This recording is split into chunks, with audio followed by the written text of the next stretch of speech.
আবার এখন চট করে ঘরে ঢুকতে চাও, আবার এখন চট করে ঘরে ঢুকতে চাও। বুঝি না তো এত সাহস কোথায় তুমি পাও। আমাদের কানে কানে কিছুদিন আগে বলতো, তোমরা বেশি লাভ দিও না টুপিওয়ালার দল, আবার আসতেছে, কথা কয় না। বুঝি না তো এত সাহস কোথায় তুমি পাও। ওরে পালিয়ে যাওয়া বউ তুমি যতই ভালো হও, পালিয়ে যাওয়া বউ তুমি যতই ভালো হও।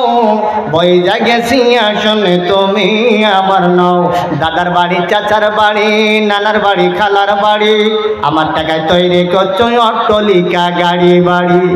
ধার করজ করে আমায় ডুবাইছো, ধার করজ করে আমায় ডুবাইছো। আমার টাকায় প্রতিবেশীর পেট ভরাইছ, আমার টাকায় প্রতিবেশীর পেট ভরাইছ। ওরে পালিয়ে যাওয়া বউ তুমি যতই ভালো হও, বই জাগে সিংহাসনে তুমি আমার নও। বাস্তব না অবাস্তব? বাস্তব প্রেক্ষাপটের আঙ্গিকে নিয়ে এবং কোরআন হাদিসের আলোকে আমি সাজিয়ে আপনাদেরকে উপহার দিতে চাই এমন একটা আলোচনা, যে আলোচনা থেকে আমরা শিক্ষা নিয়ে কোরআনের আন্দোলন করে যতদিন আমাদের দেহের মধ্যে এক ফোঁটা রক্ত থাকবে ততদিন পর্যন্ত কোরআন নিয়ে বাঁচতে চাই, কোরআন নিয়ে বাঁচতে চাই। কারা কারা তো হাত দেখতে চায়? লিল্লাহি তাকবীর, নারে তাকবীর। একটু দূর সরে পড়েন আল্লাহুম্মা সাল্লি আলা সাইয়্যিদিনা মাওলানা মুহাম্মদ ওয়া আলা আলি সাইয়্যিদিনা বাশিরিনা। আমার ভাইয়েরা, আবু জেহেল বলল 5 মিনিটের মধ্যে, 5 মিনিটের ব্যবধানে মোহাম্মদ তোর কি জাদু করলো। ওমর বলল, বেঈমান তুই গিয়ে শোন, তোর চোখ দিয়ে পানি টপকাবে। আবু জেহেল বলল, সর্বনাশ, একটু হবে না, হবে না, আমি একটু যাই গিয়ে শুনি যে মুহাম্মদ সাল্লাল্লাহু আলাইহি সাল্লাম কি করে। এখন আবু জেহেল নিজেকে দাঁড়িয়ে শুনতেছে মধুর কণ্ঠে আল্লাহর কোরআন। একটু জোরে বলা যাবে কি মারহাবা? মধুর কণ্ঠে আল্লাহর কোরআন। আবু জেহেলের মনের অজান্তে চোখে পানি এসে গেছে। সুবহানাল্লাহ হবে না? মনে মনে চিন্তা করতেছে, আল্লাহ গো, এ কি কোরআন, যত শোনা যায় ততই যেন মধুর মধুর মনে হয়। জোরে কান ঠিক কিনা ভাই? আমার ভাই জানেন, আবু জেহেল বলল, এত সুন্দর আল্লাহর কোরআন আমার জীবনে আমি শুনি নাই। আমি নেতা, যদি আমার অবস্থায় এই হয়, কর্মী তো একটাও থাকবে না। আবু জেহেলের বিবির নাম হলো নাকেরা, ডেয়ারিং নেত্রী। একদিন ডাক দিয়ে বলে, স্বামী গো, তোমার আছে সমাজে দাপট, কেউ করে না তোমার সাপোর্ট, কারণ জনগণের কাছে আছে তোমার জীবনের যত দুর্নীতির রিপোর্ট। কথা কয় না? কথা কয় না ভাই জানেন? আবু জেহেল বলে, বিবি তোর জ্বালায় কথা বলা যায় না, চুপ কর। মোহাম্মদের একদিন নয়, আমার একদিন। ওমরকে একদিন ডাক দিয়ে বলে, ওমর রে, ইসলামের শিকড় কাটা যায় কেমনে? বলে, হত্যা করা ছাড়া আর পথ নেই, মোহাম্মদের একেবারে হত্যা করতে হবে। ও আমার ভাইরা, ইসলামের শিকড় কাটার জন্য 5 জন ইসলামী আন্দোলনের রেনেসালার সিপাহসালার বীর মুজাহিদ আমার ভাইজান আল্লামা নিজামী হুজুর সহ 5 জন সোনার মানুষদেরকে ফাঁসির মঞ্চে নিয়ে হত্যা করে বিদায় করে দিয়েছে। এক জাররা পরিমাণ তারা প্রাণ ভিক্ষা চাই নাই, ক্ষমা ভিক্ষা চাই নাই। কারণ মুমিন যারা হবে, বাতিলের কাছে 1 সেকেন্ডের জন্য মাথা নত করা জাত মুসলমান নয়। ঠিক কিনা কথা বলেন? এবার আবু জেহেল বলতেছে, মোহাম্মদকে হত্যা করা ছাড়া বিকল্প কোনো পথ নাই। ওমর বলতেছে, আমি তাই ভাবতেছি। আবু জেহেল বলে, 100 পেটে বাচ্চাওয়ালা গাবিন মাদি উঠ, তোমার পুরস্কার। যাও, তরবারি নিয়ে ছুটলো মোহাম্মদকে হত্যা করার জন্য। নাউজুবিল্লাহ হবে না? আমার নবীজি এক সাহাবীর ঘরে বসে বসে আল্লাহর কোরআন তেলাওয়াত করতেছিলেন। আবু জেহেলের পক্ষ থেকে ওমর ছুটল তরবারি নিয়ে, অনেক দূর গেছে। ওমরের বিশ্বস্ত বন্ধু, নাম হলো তার নাঈম। পিছন দিক থেকে ওমরকে জামা টান মেরে ধরেছে। ওমর, বন্ধু, no person can be happy without friends. বন্ধু ছাড়া সুখ মেলে না, তুমি যাচ্ছ কই? ওমর বলতেছে, আমাকে বাধা দিও না, আমাকে যেতে দাও, আমি আজকে ইসলামের শিকড় উঠাতে যাচ্ছি, মোহাম্মদকে হত্যা করতে যাচ্ছি। নাউজুবিল্লাহ। বন্ধু নাইম বলতেছে অত সহজ না, আগে নিজের ঘর সামলাও, তারপর মোহাম্মদকে পরে। বলে তার মানে কি? বলে তোমার দোলা ভাই আর তোমার বোন ফাতেমা মোহাম্মদের হাতে মুরিদ হয়ে আল্লাহর কোরআন ঘরে তেলাওয়াত করতেছে। সুবহানাল্লাহ হবে না? ওমরের মিজাজ আরো খারাপ না আরো খুশি? আরো খারাপ, যে আল্লাহ যাকে হত্যা করার জন্য যায়, ইসলামের শিকড় কাটার জন্য, সেই ইসলামের বুনিয়াদ আজকে আমার ঘরে, আমার বোনের ঘরে সর্বনাশ। আগে ওই দুইটারে হত্যা করব, তারপর মোহাম্মদকে পরে। আগে ওই দুইটা। ঘরের দরজার সামনে গিয়ে দাঁড়িয়েছে হযরত ওমর। ঘরের ভিতরে কোরআনে কারীম তেলাওয়াত করতেছেন 16 নম্বর পারা সূরাতুত তাহা, বোন ফাতেমা। সুবহানাল্লাহ হবে না?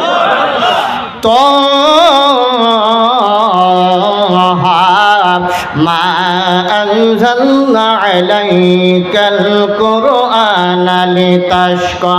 একটু জোরে বলেন না আল্লাহু আকবার। বোন ফাতেমা আল্লাহর কোরআন তেলাওয়াত করে, অর্ধজাহানের খলিফা হযরত ওমর বাইরে দাঁড়িয়ে দাঁড়িয়ে শুনতেছে। যত শোনা যায় ততই যেন মধুর মধুর মনে হয়। হযরত ওমর ডাকতে বলে, বোন রে, দরজা খুলবি না দরজা ভাঙবো? বোন ডাকতে বলে, ইন্নাল মুশরিকিনা নাজাসুন। নাপাক ব্যক্তির জন্য আমি কোরআনের দরজা খুলতে রাজি না। আমার ভাইরা, তাহলে কি করবি? দরজা ভাঙলো, ঘরের মধ্যে ঢুকলো, বোনের মাথায় তরবারের পিঠ দিয়ে আঘাত করলো, রক্ত ফিঙ্কি দিয়ে বাইর হয়ে কোরআনের পৃষ্ঠাগুলো রক্তে রঞ্জিত হয়ে গেল।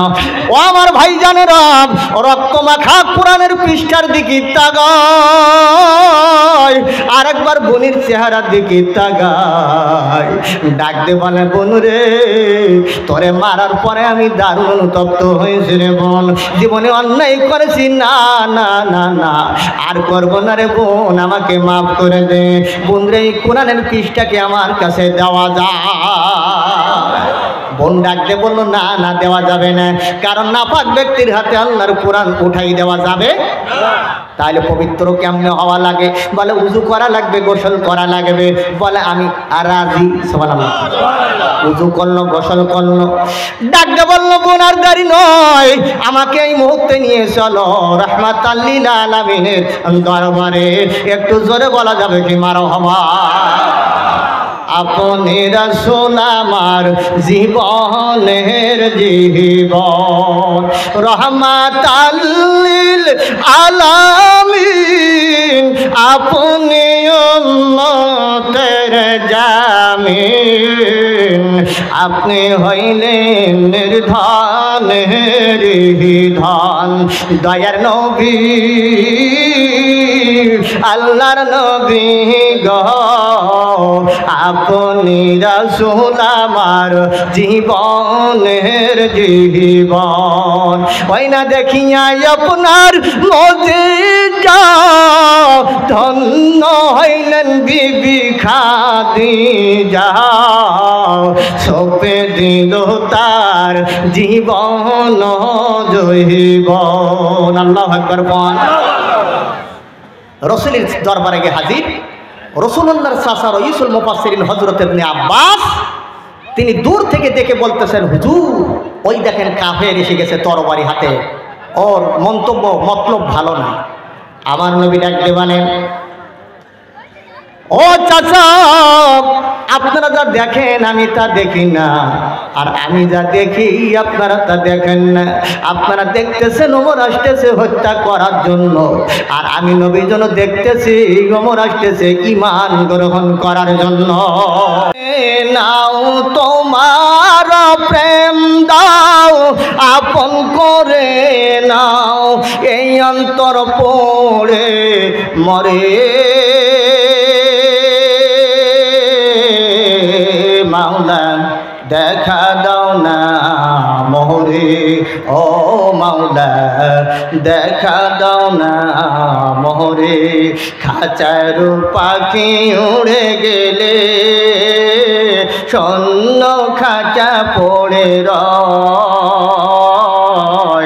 তোমার কাছে যাবে ফিরে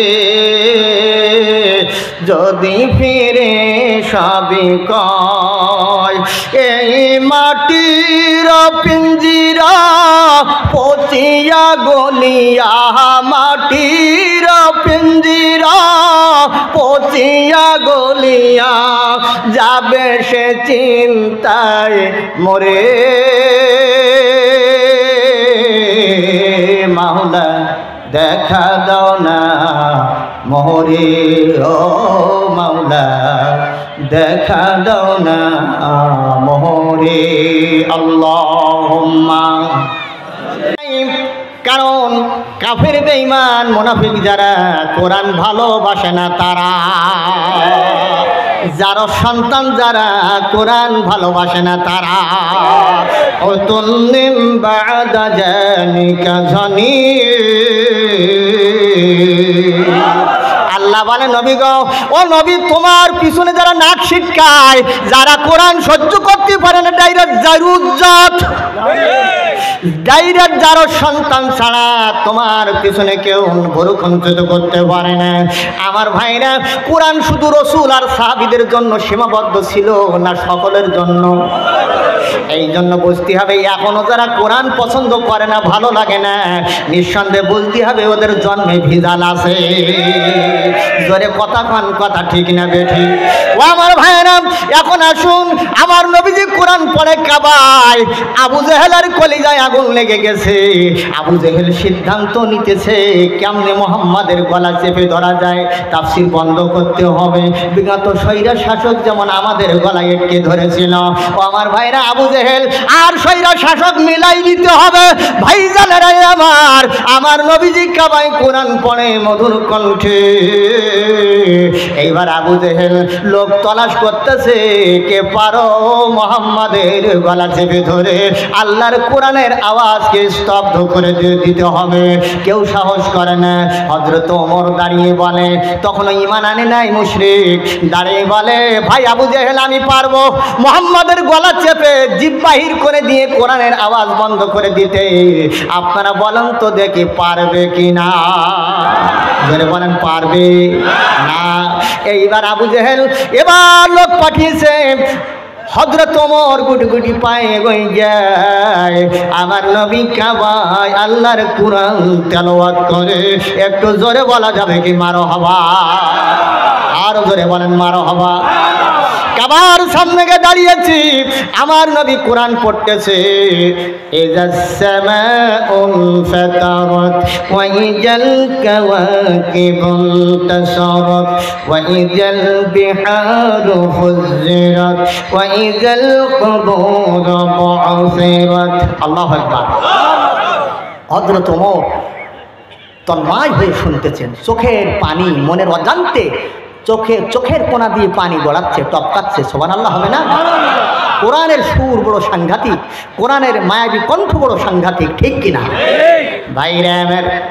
এভাবে করে যখন চলতেছে, হযরত ওমর মনে মনে সিদ্ধান্ত নিল, মুহাম্মদ কবি হয়ে গেছে। কি সুন্দর কবিতা তেলাওয়াত করতেছে, জোরে কোন আল্লাহু আকবার। আমার ভাইরে, মুহাম্মদ কবি হয়ে গেছে। যেই বলেছে কবি হয়ে গেছে, আমার নবী কিন্তু শোনেন নাই। ওমর মনে মনে বলেছে মুহাম্মদ কি হয়ে গেছে? কবি হয়ে গেছে। কিন্তু আসলে রসুল কি কবি না? কিন্তু ওমরের এটা ধারণা, আঞ্চলিক ভাষায় ওমর বলতেছে যে মুহাম্মদ কি হয়ে গেছে? কবি হয়ে গেছে। কিন্তু তাদের মাতৃভাষা ছিল আরবি, তারা কোরআন বুঝতো, জোরে কোন ঠিক কিনা? এখন মনে মনে বলছে যে মুহাম্মদ কবি হয়ে গেছে। আমার রসুল তো জানে না, কিন্তু আমার নবী ওমরের কথার জবাব কোরআনের আয়াত দিয়ে দিলেন। সুবহানাল্লাহ। আমার নবীজি মহাগ্রন্থ কোরআনে কারিমের আয়াতে কারিমা দিয়ে ওমরের জবাবটা দিয়ে দিলেন। وما هو بقول شاعر قليلا ما تؤمنون। অমরে, এটা কোনো কবির কাব্য নয় যদি তোমরা খুব কম বিশ্বাস করে থাকো। আল্লাহু আকবার বল। ওমর বলল, আল্লাহ গো, আমি বললাম কবি, কোরআন দেশে উত্তর দিল কবি না। আমি তো মনে মনে বলছি, কিন্তু বুঝলু কেমনে? মনের কথা যে বুঝতে পারে সে নিঃসন্দেহে গণক ঠাকুর। নাউজুবিল্লাহ কোন? রসুল কি গণক? পরবর্তী আয়াত আমার নবী শোনাই দিলেন, ওমর ولا بقول كاهن قليلا ما تذكرون অমরে এটা কোনো গণকের কথা নয় রে অমর, যদি তোমরা খুব কম বিবেক বিবেচনা করে চলো, জোরে বলো আল্লাহু আকবার। প্রথম বললাম কবি, তিনি কোরআন দিয়ে আনসার দিলেন কবি না। তারপর বললাম গণক, তিনি বললেন গণক না, তাহলে এটা কি? এবার আমার নবী জবাব দিয়ে দিলেন তানজিলুম মির রাব্বিল আলামিন। অমরে এটা হলো মহাপরাক্রমশালী আল্লাহ রাব্বুল আলামিনের পক্ষ থেকে নাজিলকৃত পাঠানো আল্লাহর কোরআন। জোরে কোন মারহাবা। যদি কোরআন না থাকে এ জীবনে, কি আছে জীবনে আমার? কোরআন আছে সবই আছে ভুবনে আমার, কোরআন নাই কিছু নাই ব্যথারি পাহাড়। কোরআন গো কোরআন মোর জীবনে মরণে, কি আছে জীবনে আমার? সংসার থেকে শুরু করে পার্লামেন্ট পর্যন্ত কায়েম না হলে পরে হব না কো ক্ষান্ত। কোরআন গো কোরআন মোর জীবনে মরণে, কি আছে জীবনে আমার? যদি কোরআন না থাকে এ জীবনে, কি আছে জীবনে আমার? আমার ভাইরা, তাহলে বলুন তো আমরা গোলামি করবো কার গোলামি? আরো জোরে কোন? আমার ভাইরা, এবার ওমর ফেরত হচ্ছে আবু জাহেলের দরবারে। আবু জাহেল বলে, ভাই ওমর, বলে বেয়াদবি করিস না, আমি এতক্ষণ শুনলাম কণ্ঠ চেপে ধরা তো দূরে থাক, আমার মন যে বলতেছে তোর গলা চেপে ধরি। সুবহানাল্লাহ হবে না? আরো ধরে কোন আল্লাহু আকবার। আমার ভাই জানার এখন বাংলাদেশের জনগণ বুঝতে শিখেছে, স্বৈরাচার জালেম আলেমদের গলা 17 বছর চেপে ধরেছিল, এখন আমাদের মনজন বলতেছে ওই বেঈমানের গলা আমরা চেপে ধরি। ঠিক না বেঠি? বেঈমান চলে গেছে, পায়ে পানি লাগেনি, এই জন্য আমি গানে গানে বলতে চাই, ওরে পালিয়ে যাওয়া বউ তুমি যতই ভালো হও, পালিয়ে যাওয়া বউ তুমি যতই ভালো হও, বই জাগেছি আসনে তুমি আমার নও। পর্যন্ত 144 ধারা মাথা উঁচু করে রয়েছে পদ্ম গোপুরুষা। বাবারে বাবা, আপনাদের এই বাংলায় কি বলে? এই একই কথা আমার ভাইরা, গোপুর সাপ। এখন ব্যাং বলল যে তোমার 44-এর গোষ্ঠী উদ্ধার করি, তাই আমি অন্য কাজ। আবার আর এক ডুব, আর 1 ঘন্টা মাঠ থেকে কৃষকের ছেলে লাঙ্গল জোয়াল ফেলে দিয়ে, এক সময় তো আমাদের এলাকায় ধানের চাষ ছিল না ভাই, এখন সুন্দর খাল কেটে নোনা পানি আমরাই ঢুকাইছি, কথা কয় না ভাইরা আমার। আর 1 ঘন্টা পরে কৃষকের ছেলে মাঠ থেকে বাসায় আসতেছে, সকালবেলার পান্তা খাবার লাগে, পুকুর ধারে দেখে ওই রকম সাপ। ভাই মোলাকাত হবে না সালাম আলাইকুম দেবে? মোলাকাত হবে না ভাই? এমন ভাবে দেশে রাস্তার উপরে নিয়ে, একেবারে রাস্তার মাঝখানে, উত্তর দিকে মাথা, দক্ষিণ দিকে লেজ, সোজা টনটনিগুলি থুয়ে বাড়ি গেছে। কথা বুঝতেছেন তো? এখন ব্যাং 2 ঘন্টা হয়ে যাওয়ার পরে মাথা উঁচু করে দেখে বন্ধুর ভাব কি, দেখে বন্ধু নাই। মনে মনে চিন্তা করছেন যে অনেকক্ষণ 44 জারি ছিল, আমার মনে হয় রেস্টে গেছে, একটু যেই দেখি তো ভাব লাভ কি। রাস্তায় যেই দেখে হ্যাঁ সোজা দৌড়ার মতো পড়ি আছে। ব্যাং তখন চিন্তা করতেছে মনে হয় বন্ধু রেস্টেই আছে। আস্তে আস্তে পিছনে যেই লেজের কাছে নাড়া দিয়ে দেখে ওয়াল বডি উঠতেছে। তখন ব্যাং মনে মনে চিন্তা করতেছে কারেন্ট শর্ট করার মতন এরকম শর্ট করতেছে কেন, লাইন কি বোঝা যায় না। মাঝখানে আবার একটু নাড়া দিয়েছে, ভাইরা ঘা দিয়েছে, দেখে ওয়াল বডি উঠতেছে। ব্যাং তখন চিন্তা করতেছে যে লাইন তো ভালো ঠেকে না, যখন ঠিক কিনা ভাই? ব্যাং তখন মনে মনে চিন্তা নিয়ে বলতেছেন, বেঈমান বন্ধু, ভালো কথা বলতেছিলাম, তোমার কাছে তীর্থ লেগেছিল। ইব্রাহিম খলিলুল্লাহকে যখন নমরুদ যখন আগুনে নির্বাপিত করতেছিল, যখন আগুনে পড়তেছিল, আমি ব্যাং প্রতিবাদের ভাষা আমার ছিল না, ও বেঈমানের আগুন আমার পিশাব করে দিয়েছিলাম। আমি জানি আমার পিশাবে বেঈমানের আগুন নেভবে না, তারপরে আমি প্রতিবাদ করেছিলাম। আল্লাহ আমার আমলটা এত পছন্দ হলো, আমার পিশাব যদি উম্মতে মুহাম্মাদের কাপড়ে লাগে, উযু আমার ভাইরা কাপড় না ধুলু নামাজ হবে মাসালার কিতাবে করে, কোন ঠিক কিনা? সুতরাং আমি সেই ব্যাং আমি প্রতিবাদ করেছি। আমি যদি তোর সামনে যাই, তোর পেটে গেলি শাহাদাতের দরজা লাভ হবে, আর যদি বেশি যাই গাদি হয়ে যাব। তোর মতো বাতিল বন্ধুর উপরও আমি করি না। আল্লাহু আকবার কর। এখন ব্যাং আল্লাহু আকবার বলি একা শেষ লাভ দে ভাই, মুখের কাছে গিয়ে নাড়া দে, দেখে মুখ দিয়ে গেজা রক্ত বাইর হয়ে আসতেছে। আপনারা বলেন তো ব্যাঙের কি বুঝতে বাকি আছে? ব্যাং বলছে, বন্ধু সোজা হলি তাই মরণের পর টনটনি হলি, জোরে কান ঠিক কিনা? আমাদের সমাজে এক শ্রেণীর মুসলমান আছে, সোজা এখন হবে না, মরণের পর টনটনি হবে, জোরে কান ঠিক কিনা? তোমার গুনাহ দিন ফুরাইয়া যাবে, জৈবনে লাগবে ভাটি। তোমার গুনাহ দিন ফুরাইয়া যাবে, জৈবনে লাগবে ভাটি। ওই যে দেখো ডাকিতেছে তোমার কবরের মাটি। কথাটা ঠিক না ভাই? আমার ভাইয়েরা, এবার হযরত ওমর মুসলমান হয়ে গেলেন, ঈমান আনলেন। কাফির বেঈমানেরা ভয় পাইতে লাগলো। আল্লাহ রাব্বুল আলামিন ওমরের আমল দেখে এত পছন্দ হয়ে গেল, এত গ্রহণযোগ্যতা লাভ করলো। আমার ভাইজানেরা, হযরত ওমর আমিরুল মুমিনিন খলিফাতুল মুসলিমিন, হযরতে আমিরকে আমার আল্লাহ রাব্বুল আলামিন ইসলামের আমির আল্লাহ বানিয়ে দিলেন। শুধু আমির বানাই দিলেন না, গোটা পৃথিবীর অর্ধেকটা পৃথিবী হাতের মুঠার মধ্যে দিলেন। তিনি কে? আরো চিল্লাই বলেন, তিনি কে? আমার ভাইরা, কেমন আমিরুল মুমিনিন নিজের জন্য কিছু করেন নাই, নিজে আরাম করে বিছানায় কোনো রাত্রে যাত্রা যাপন করতেন না। জনগণের সুখ দুঃখ দেখার জন্য দৌড় টু দৌড় বিভিন্ন জায়গায় রাতে রাতে ঘুরে ঘুরে বেড়াতেন। সুবহানাল্লাহ। আপন জনেরা আমার একদিন অনেক দূরে গেছেন উনি দেখার জন্য, জনগণের দুঃখ সুখ দেখার জন্য। পাহাড়িয়া অঞ্চল, পাহাড়িয়া পথ, বড় বড় বড় মরুভূমির ময়দান, বিশাল বিশাল পাহাড়, দুই পাশে বড় বড় পাহাড়, মাঝখানে একটা সরু নেরু পথ। ওই পথের মাঝখানে ঘোড়াটা বাঁধিয়া আমিরুল মুমিনিন খলিফাতুল মুসলিমিন হযরত ওমর দাঁড়িয়ে গেছে, আর মনে মনে সিদ্ধান্ত নিচ্ছে এই পথ দিয়ে কেউ আসে কিনা আমি একটু দেখতে চাই।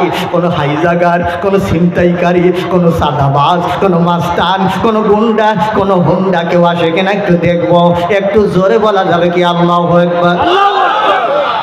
এখন দেখে কি জন্য আসতেছে, দেও দত্ত ভূত প্রেত কিতা আল্লাহ জানে, কিন্তু ওমর ভয় করে কার? আল্লাহ।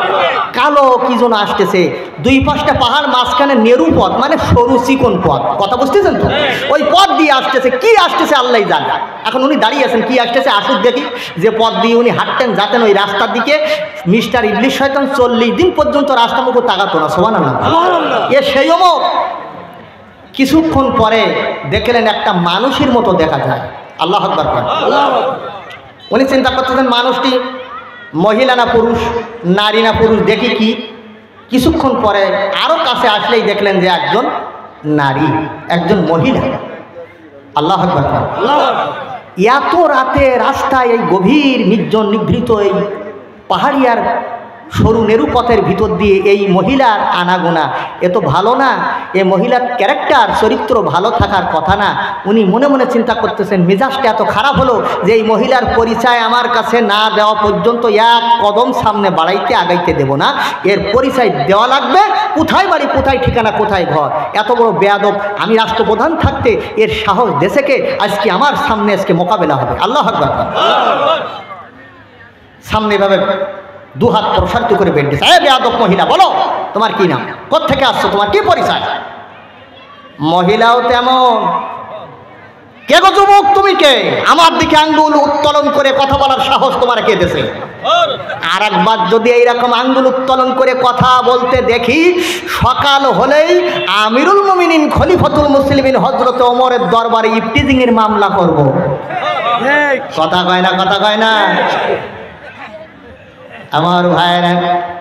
হযরত ওমর মুখটা বাঁকা করে পিছন দিকে লইয়া জিবাই কামড় মেরে বলতেছে, আল্লাহ গো, মহিলা দেখেছি কোন কোন জাতের মহিলা। আল্লাহ গো, আমার জীবনে এইরকম এই লোক তো দেখিনি। আল্লাহ গো, আমি রাষ্ট্রপ্রধান, আমার উল্টো ধমক দেয়, তাহলে বুঝতে হবে যেমন তেমন মেয়ে লোক না। কথা কান ঠিক না ভাই? আপন জনের আমার এইবারে ডাক দে, বলে কি নাম তোমার, কি পরিচয়? আমার কাছে কি বলা যাবে না? বলে না। এইবার হযরত ওমর কৌশল করে বলল, ও গো মা, মা বলে ডাকলে মেয়েদের মন নরম হওয়া স্বাভাবিক, ধরে কোন ঠিক কিনা ভাই? এইবার মা বলে ডাক দে, বলে মা, আমার কাছে কিন্তু তোমার পরিচয় বলা যাবে না। এইবার মেয়েকে যেই মা বলে ডাক দিয়েছে, এই মেয়ে বলতেছেন, হুজুর গো, আপনি আমাকে মা বলে ডাকলেন, আপনার কলিজায় দেখছি মায়ায় আর দয়ায় ভরা। একটু জোরে বলা যাবে কি আল্লাহু আকবার? আমার ভাই জানেন, আপনার কলিজায় মায়া আর দয়ায় ভরায় আমি বসতেছি। ও গো হুজুর, আপনি কে? আপনাকে তো চিনি না, তবে আপনি আমার পরিচয় জানতে চাচ্ছেন, আমি আমার পরিচয় আপনার কাছে আমি দেব না। আমার পরিচয় আমিরুল মুমিনিন খলিফাতুল মুসলিমিন হযরতে ওমর, অর্ধ জাহানের খলিফা, যিনি রাষ্ট্রপ্রধান। এই ওমরের কাছে ছাড়া আপনার কাছে আমার পরিচয় আমি দেব না। আচ্ছা, ইনি যে ওমর, মেয়েটাকে জানে? হযরত ওমর বলল, মা, আমার কাছে একটু দাও তোমার পরিচয়। বলে না হুজুর, আপনার কাছে দেব না, আমি ওমরের কাছে দেব। আর যদি আপনি বেশি বাড়াবাড়ি করেন, ওমরের দরবারে মামলা করে দেব। আল্লাহু আকবার কোন ভাই জানেন? হযরত ওমর বলল, গো মা, সাংঘাতিক ব্যাপার গো মা, আমার কাছে কি দেওয়া যায় না? বারবার ওমরের কথা তুমি শোনাও। তুমি কি ওমরকে দেখেছো? বলে দেখি নাই। ওমরের শাসন সম্পর্কে জানো? বলে না, জানি না। মাগোমা, তালি দেখো নাই, জানো না? মাগোমা, তুমি শোনো। ওমর চিন্তা করলো, দরকার নাই দেরি করার, আমি ডাইরেক্ট অ্যাকশানে যাই। আমার পরিচয় না দেওয়া পর্যন্ত এই মেয়ের কাছ থেকে, মুখ থেকে সহজে রহস্য উদ্ঘাটন করা যাবে না। হযরত ওমর বলল, গো মা গো, তুমি যে ওমরের ভয় দেখাও, ওমরের দরবারে মামলা করবো, তাই বারবার আমাকে ভয় দেখাও, বারবার ওমরের কথা বলতে চাও। ও গো মা, তোমার সামনে যিনি দাঁড়ানো, তিনি আর কেউ নয়, আমিরুল মুমিনিন খলিফাতুল মুসলিমিন। আমার নাম হলো সেই হযরতে ওমর। আরো জোরে বলেন আল্লাহু আকবার। যেই বলেছে ওমর, সেই মেয়ে বলতে, হুজুর হুজুর, আমি ভুল করেছি, হুজুর আমার বেয়াদবি মাফ করে দেন। আল্লাহু আকবার। আমার ভাইয়েরা, আমার নবীজির সাহাবী হযরত ওমর বলে, মা, তোমাকে আমি খালাস করিয়া দিলাম গো মা, যেহেতু তুমি অবলা সরলা নারী, তুমি ভুল করতে পারো, এটা স্বাভাবিক, তোমাকে মাফ কইরা দিলাম। কিন্তু বলতে হবে গো মা, তোমার ঠিকানাটা কোন জায়গায়? আর তুমি যে পাহাড়িয়া পথ ধরে আমার এখানে আসছো গো মা, এত দূরে আসছো, তোমার কি ইফতিজিং হওয়ার ভয় নাই? তোমার সতীত্ব ইজ্জত নষ্ট হওয়ার কি ভয় নাই? ওই মেয়ে কাদের বলে, হুজুর গো, আমি জানি আপনি কোরআন দিয়ে রাষ্ট্র চালান, সুন্নাহ দিয়ে, নবীর সুন্নাহ দিয়ে রাষ্ট্র পরিচালনা করেন। যেহেতু আপনি কোরআন দিয়ে রাষ্ট্র পরিচালনা করেন, যেই দেশটা কোরআন দিয়ে চলে, যেই দেশটা নবীজির হাদিস দিয়ে চলে, ওই দেশের পাবলিকের কলিজায় ভয় হয় একমাত্র আল্লাহর ভয়।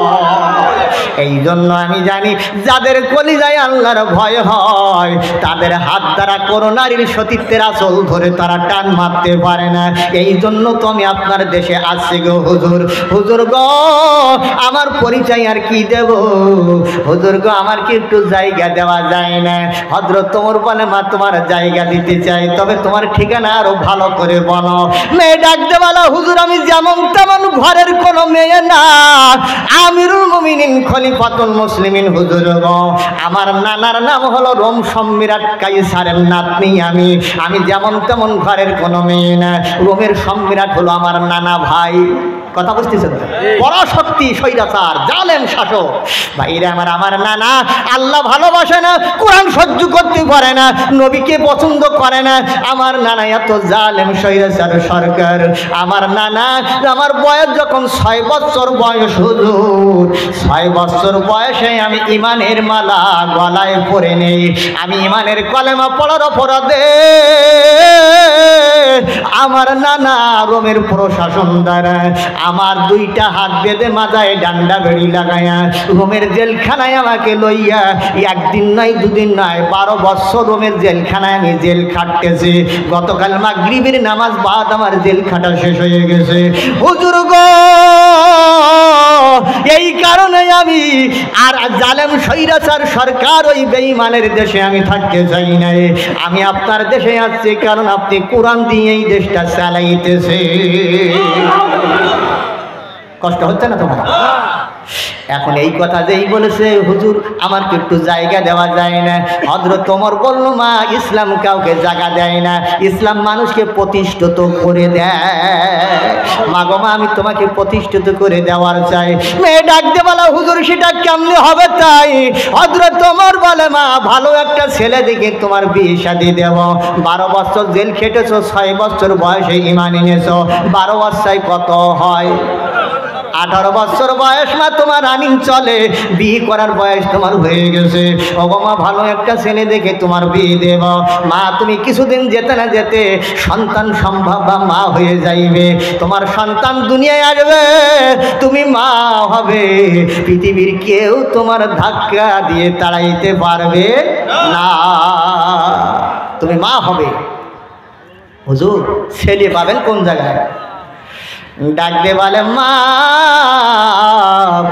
ছেলে আমার কাছে আছে কোরআনের হাফেজ, যেরকম সুবহানাল্লাহ। ছেলে আমার কাছে আছে হাদিসের হাফেজ। এ ছেলে আর কারণ নয়, আমি রাষ্ট্রপ্রধানের কলিজার টুকরা সন্তান আব্দুল্লাহকে দিয়া তোমাকে পুত্রবধূ বানাইয়া বৌমা করে আমি ঘরেতে নেওয়ার চাই। আমি তোমার প্রতিভা দেখে বুঝতেছি নিশক তুমি আল্লাহর জান্নাতি মেয়ে। একটু জোরে বলা যাবে কি মারহাবা? আপনজনের আমার এই কথা যেই বলেছে, মেয়ে বলতেছে, হুজুর অনুমতি পাইলে একটা কথা বলতে চাই। সুবহানাল্লাহ। ও মা অনুমতি দিলাম, বলো মা বলো। মেয়ে তখন ডাক দে বলে, হুজুর গো, আমিরুল মুমিনিন খলিফাতুল মুসলিমিন আপনার ছেলে ভালো, কোরআনের হাফেজ, জান্নাতি ছেলে, হাদিসের হাফেজ। হুজুর গো, আপনার ছেলে অপেক্ষায় মদিনার মধ্যে একটু ভালো ছেলে কি পাওয়া যেত না? একটু তলাশ করে দেখলি কেমন হইতো? হযরত ওমর বলে, মা তুমি আমার ছেলে অপেক্ষা ভালো ছেলে তলাশ করতেছো, আমি তো বুঝতে পারতেছি তুমি আমার বৌমা হতে চাও না। কথা কয় না, ঠিক কিনা ভাই? ওমর বলল, মা আমার ছেলে অপেক্ষা ভালো ছেলে আপাতত তো আমার জানা নেই, মা তোমার জানা থাকলে তুমি বলো। আল্লাহু আকবার। কোন ও আমার ভাইরা, এবার আসেন আমিরুল মুমিনিন খলিফাতুল মুসলিমিন হযরত ওমর বলল, মা আমার জানা নাই। এইবার মেয়ে বলতেছেন, আমিরুল মুমিনিন খলিফাতুল মুসলিমিন আমার একটা ছেলের নাম জানা আছে, আপনি অনুমতি দিলে বলতে চাই। হযরত ওমর বলে, মা বলো বলো কোন ছেলের নাম? এইবার মেয়ে বলে, আমিরুল মুমিনিন আল্লাহ রাব্বুল আলামিন মহাগ্রন্থ কোরআনে কারিমের মধ্যে 17 নম্বর পারাতে সূরাতুল আম্বিয়ার মধ্যে 107 নম্বর আয়াতে কারিমার ভিতরে আমার আল্লাহ রাব্বুল আলামিন বলেছেন, ওয়া মা আরসালনাকা ইল্লা রাহমাতাল লিল আলামিন। আপনারা বলেন কার বাণী? আরো জোরে কোন কার বাণী? তিনি